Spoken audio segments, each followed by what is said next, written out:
in the middle of the road. That's right. The farmer was being kind, shouting out, "Pig!" in the road. But because of his pride and ego, he thought that he was a pig. He wrecked his car and spent many weeks in hospital.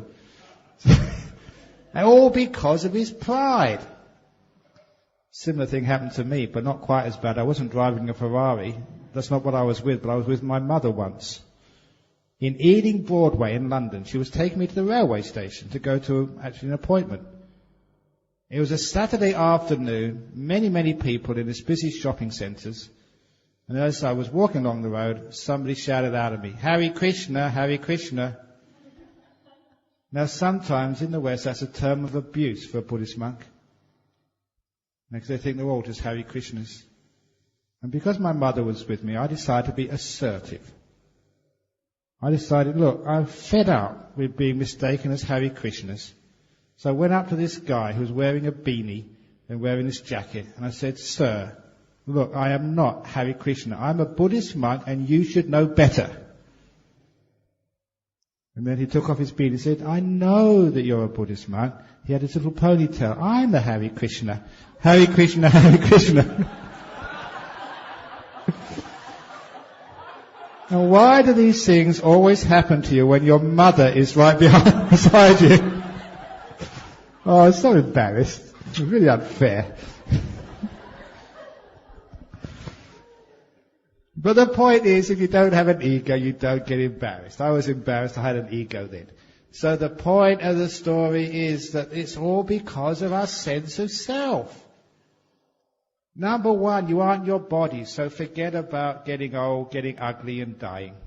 It's okay. It's not you getting old, ugly and dying. It's your body. And that's only a temporary home for you. You're just renting it. Just like a rent-a-car. If you crash, doesn't matter, just hand it in, you get another one next week. You are not your success or failure. If you make a mistake, that's not you, so forget about it. If you fail once, never think you're a Class B person. If you are, you'll never be able to succeed in life at all. Don't believe your mistakes. In other words, don't take them as you. And if you can do just that much, you'll have a lot of happiness in life. But that's not the whole of the Buddha's teachings of anatta, because now I'm going to go much deeper. Yesterday, I was starting to talk about seeing things as they truly are.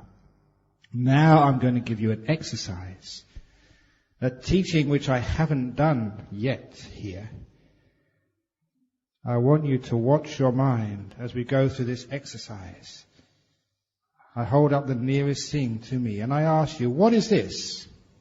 What is it? Anyone got an idea? The cup? What else is it? Yeah, what else can you see?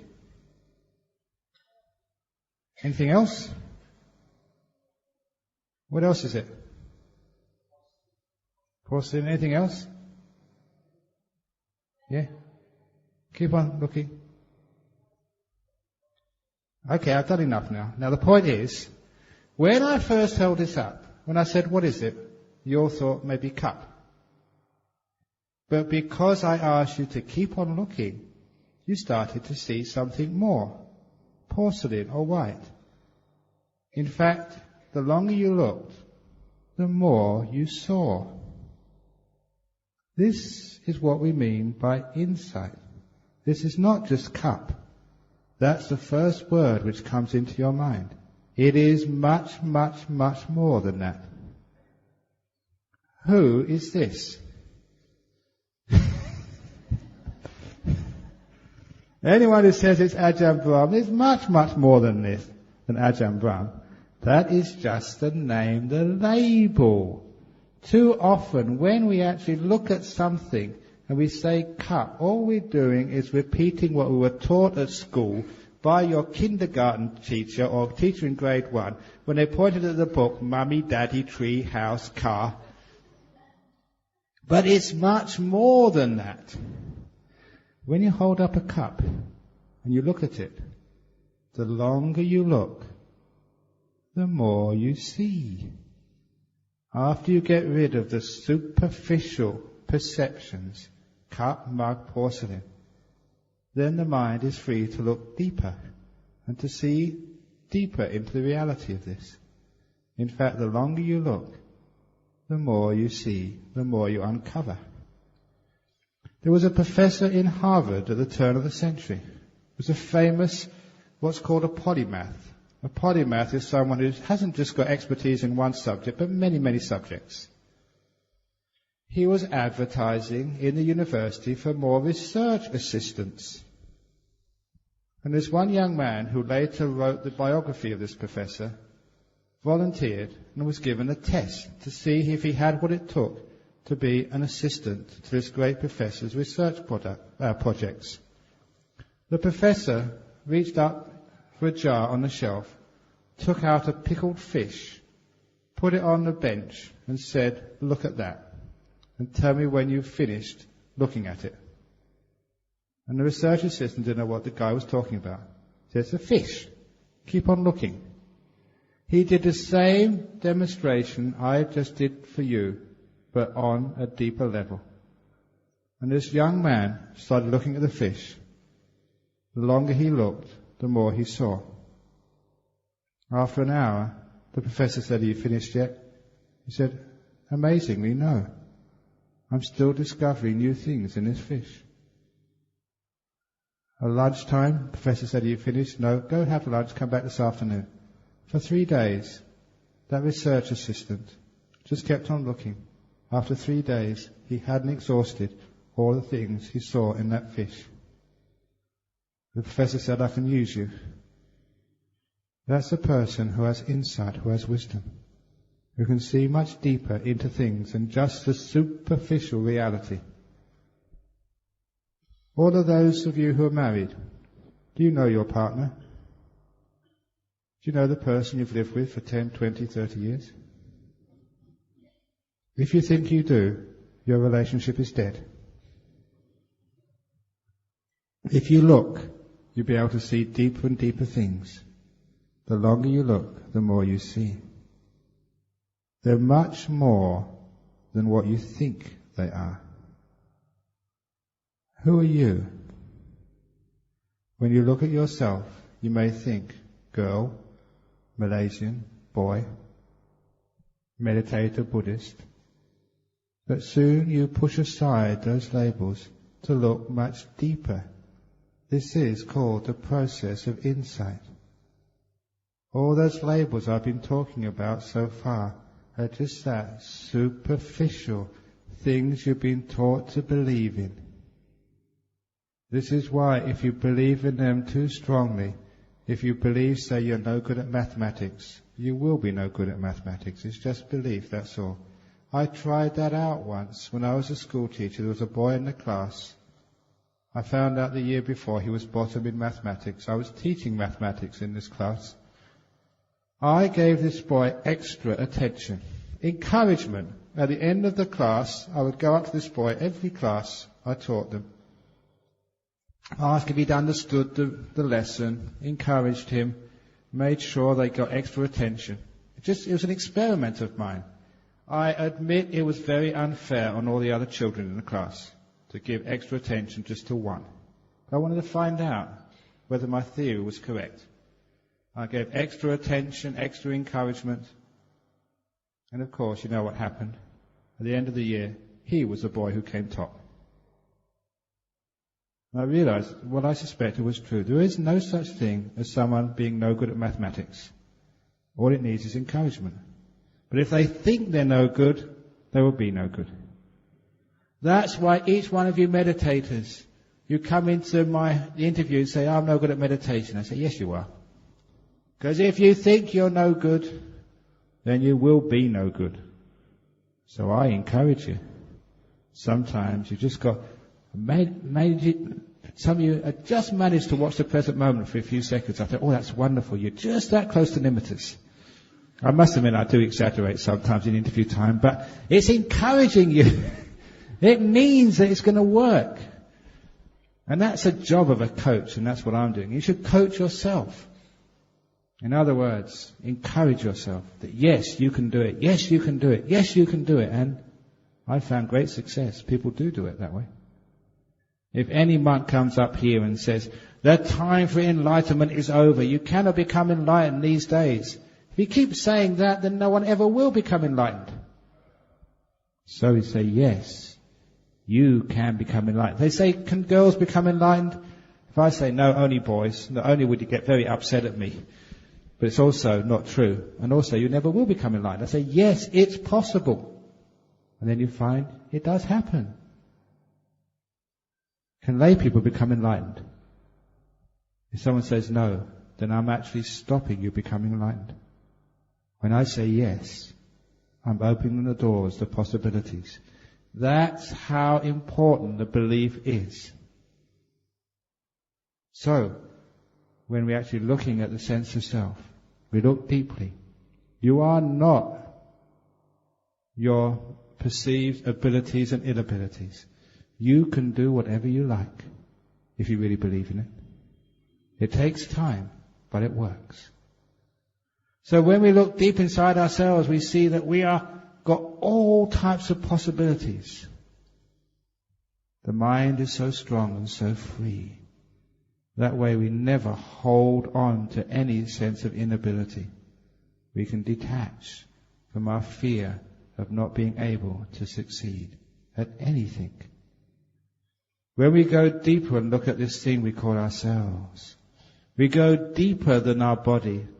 When we're saying cup, cup, cup, it's much more than just the porcelain. There's more there. When we look at ourselves, we understand this is not just our body. We're not just our hair, our nose. That's what sometimes happens. Sometimes monks would go to Ajahn Chah, I've fallen in love, I want to disrobe. So what are you falling in love with? He said, the girl over there. What part of the girl are you falling in love with? Her hair, her nose, her eyes? In the time of the Buddha, there was this nun who was just so beautiful. It was called Upalawana. Maybe some of you have heard her name. Literally means the blue lotus. She was an arahat at this time, perfectly enlightened. But this boy fell in love with her. And so he followed her into the forest. I said, it wasn't Upalawana. I think this was, was it Wajiri? I forget now, but it wasn't Upalawana. It was another very, very beautiful nun. And this boy followed into the forest and proposed to her. He said, oh, you're so beautiful. You are so lovely. Please marry me. And she said, no, I'm a nun. He said, look, why are you wasting your life like that, sitting in meditation all day? I can look after you. I will care for you. I love you so much. And she said, well, what part of me do you love? And he said, your eyes. Your eyes are so deep. Like the eyes of a soft doe. So blue, so deep. I can just sink into your eyes every time I look at them. I'm trying to be romantic. It's been a long time since I said these things.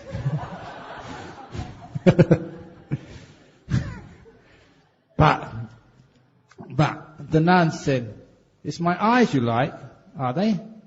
So she put her finger in her eye socket, pulled one out and gave it to him. Here you go. You can marry this. And he went, what have you done? And as soon as she was a woman without one eye, he didn't love her anymore. And that was this wonderful story in the suttas about what do you fall in love with? Is it the eye? If you love someone's eyes, then you can take it out, give it to you, leave you alone. If they love your hair, you can cut it off and give it to them as a wig. So, you are not the body. So, that's why Ajahn Chah used to say, look, what are you falling in love with anyway? Sometimes when people fall in love, they say, oh, I love everything about you, my dear. You know the story coming next? That one, yeah, it's one of Ajahn Chah's favourites, because I was there at the time. You may have heard this one, but I can't resist telling it. As Ajahn Chah was in the front passenger seat of the car, There's a driver taking him into, I think he was going to the station. I was in the back with this young American novice called Gary. And there was our translator, who was an American monk who spoke perfect Thai. And then halfway on the journey, Ajahn Chah turned round at this young American novice, looked him in the eye and said to the translator, "You're thinking about your girlfriend, aren't you?" He was only recently ordained. And his jaw dropped almost to the floor. Ajahn Chah was reading his mind. He was thinking about his girlfriend. And when your teacher turns around and says that, it really hits you where it hurts. And Ajahn Chah looked at him with compassion. He said, "Never mind, we can help you."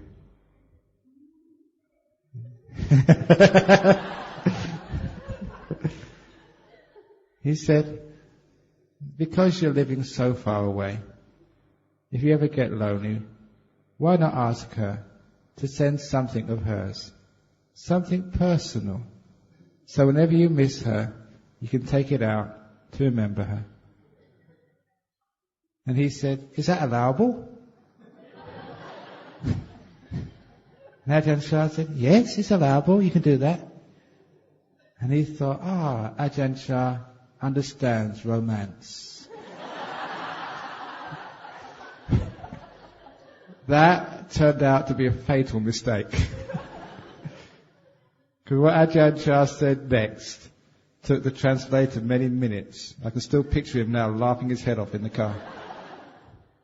Because what he said, Ajahn Chah says this: "Next time you write to her, ask her for something personal, so you can always remember her when you feel lonely.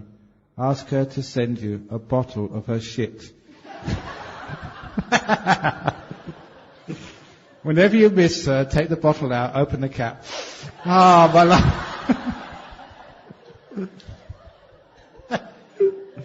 Ajahn Chah was so gross. But so true. Isn't that the case? You say, "Oh, my darling, I love every part of you." Which is why I tell young lovers, don't squeeze her too hard. It's like a toothpaste tube.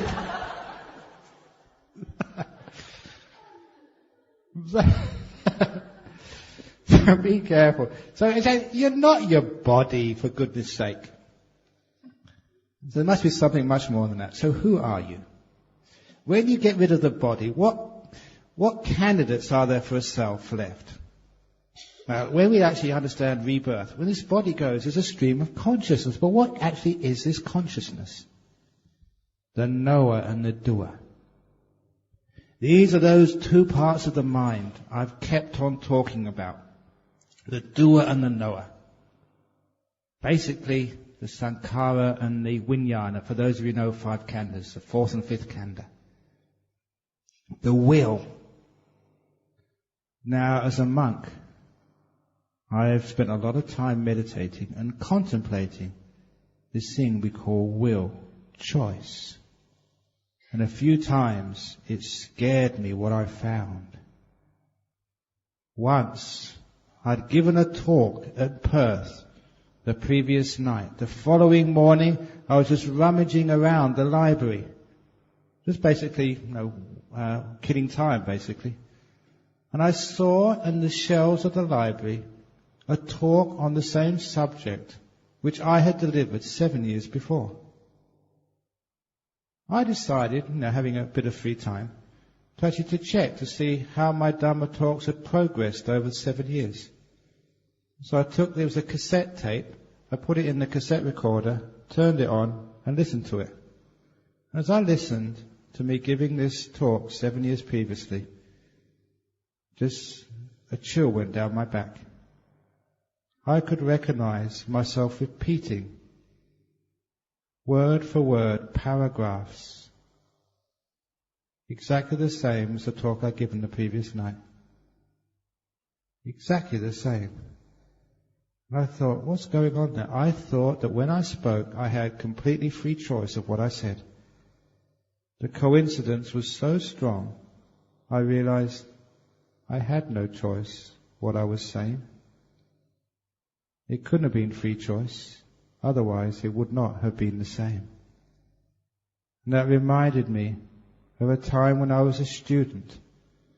That particular time, I was a member of the Psychic Research Society of Cambridge University.